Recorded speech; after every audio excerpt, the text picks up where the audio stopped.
سانس کی بنیاد پہ ملتی ہے تو قبر میں وہ کیسے ہوگا؟ میں نے کہا چلیں ٹھیک ہے ڈاکٹر صاحب، آپ کی یہ دلیل بھی مان لیتے ہیں، وہ جو انڈے سے بچہ نکلتا ہے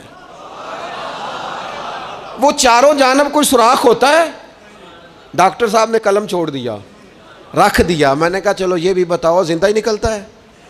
کہنے لگے بالکل۔ تو میں نے کہا سونا بھی نکلتا ہے؟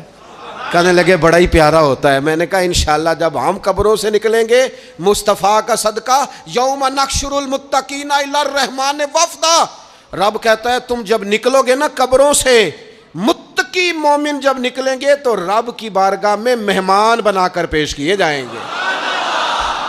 اے رب دے پرونے ہون گے قیامت میں، وہ مہمان بنا کر پیش کیے جائیں گے اللہ کی بارگاہ، مہمان بنا کر۔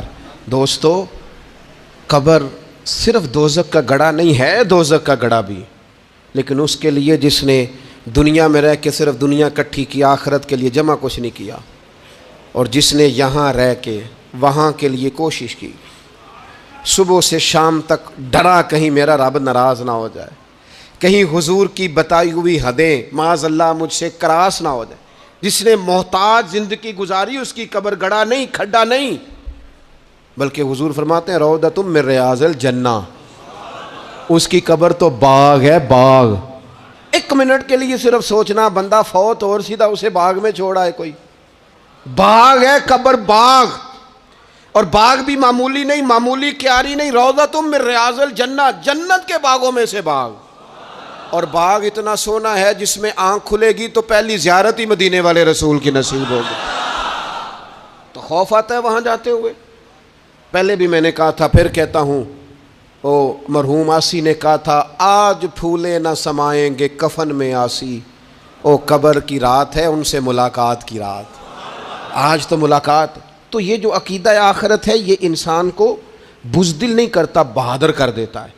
جو لوگ عقیدہ آخرت نہیں رکھتے بزدل ہو جاتے ہیں، اور لازمی طور پر بزدل ہو جاتے ہیں۔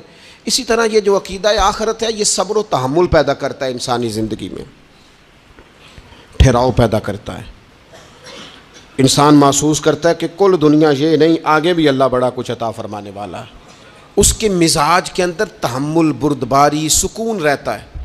یعنی نہیں بھی اگر کسی مظلوم کو انصاف مل سکا دنیا میں تو وہ پھر بھی بے صبرا نہیں ہوتا، وہ ٹھہراؤ کا شکار ہے، اسے پتہ ہے قیامت کے دن بھی ایک عدالت لگے گی، اللہ کی بارگاہ میں جانا ہے۔ نبی پاک علیہ الصلوۃ والسلام نے فرمایا اگر سینگوں والی بکری نے بغیر سینگوں والی بکری کو تکلیف دی ہوگی تو قیامت کے دن اسے بھی بدلہ دینا پڑے گا۔ تو یہ تحمل پیدا کرتا ہے انسان کو، ایک اور